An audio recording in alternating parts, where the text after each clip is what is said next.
like the idea of really looking at the people and bringing out as much as you can from people, giving people that leadership and that empowerment that they actually can affect change.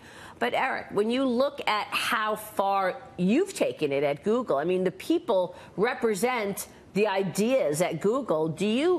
Is there a way that you need to harness that strength, but not follow all the decisions of the people? Because a lot of people question whether or not it's too much now. There have been some big decisions that management has made at Google because the people were upset about, whether it's the Pentagon contract or whether it's, you know, the AI ethical unit.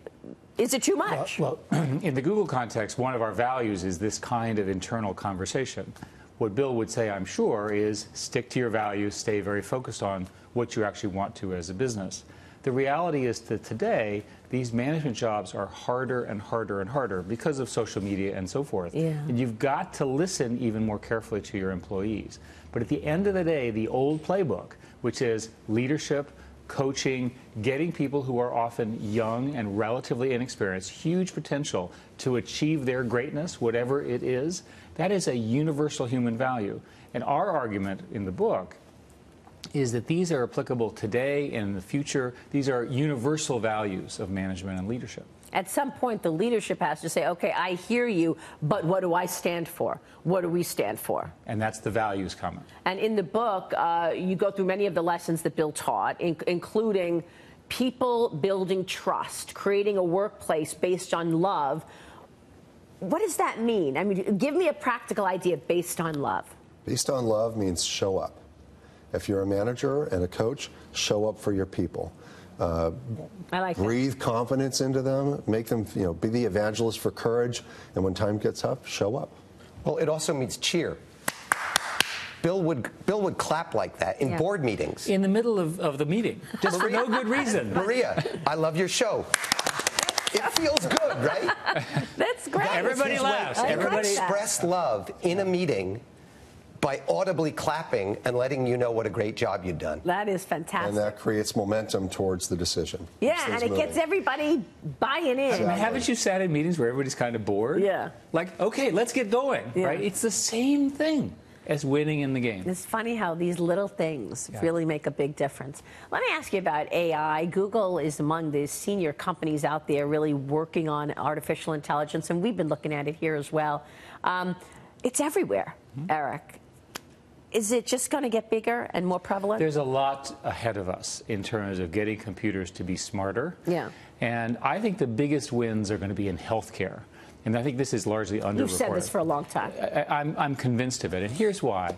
As much as we think of ourselves as individuals, biologically we're very similar to each other. And computers can watch what happens. And now the algorithms are so good that when you go into a hospital, if we know roughly, you give us your permission about information, this is the hospital now, not Google.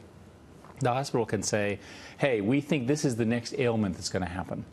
That's how good the algorithms are getting. The whole era of precision medicine, the ability to have medicine that's directed directly at you is directly related to these algorithms. Another example is diagnostics. Pathology and radiology are now better with computers than what the humans do. So what will happen is you'll still have your doctor, but the computer will make a recommendation. That recommendation will be more accurate than the doctor's eyes. There's a lot of debate on what this is going to mean in terms of employment. Some jobs will go away as a result. I know new jobs will be created for sure. But are you in the Larry Page theory of things, or are you in the Elon Musk theory of things, where this could be very disruptive? And can you execute artificial intelligence in an ethical way as not to harm too many people? Well, absolutely in an ethical way, and the whole industry is focused on that. I'm absolutely convinced that there's going to be a huge job shortage. And by that I mean not enough people to fill the jobs that are open because of this. And the reason is that the AI systems will make things so much more efficient. There will be such economic growth that we literally are going to need more people, more education to fill these jobs. There's no question that it's disruptive. This is not a job killer. This is a job creator. Yeah. Somebody said to me the other day, look, when we learned about nuclear technology, we didn't go around giving everybody nuclear bombs. There was a way to unveil it and implement it in an ethical way. Yes, but this is not nuclear. This stuff is capable of making everything we do more efficient, clearer, better algorithms, more productive, in the same way that the personal computer did. This has taken over our whole industry in terms of machine learning, better business algorithms. If you're running a business and you're not using AI and machine learning, your competitor can beat you. I agree with that. And that's where we're seeing it in every single industry. It's really fascinating what's happening. And it's about data, right? Data inserted into the computer, making the computer smarter. So today, the systems are completely dependent upon large sources of data. And so the companies that have the most data, whether it's in maps or business or what have you, typically are winning. In the future, we think actually it'll be possible for computers to generate some of their own training data. So there's a huge new field coming out, which will make that even more efficient. And Bill Campbell would say?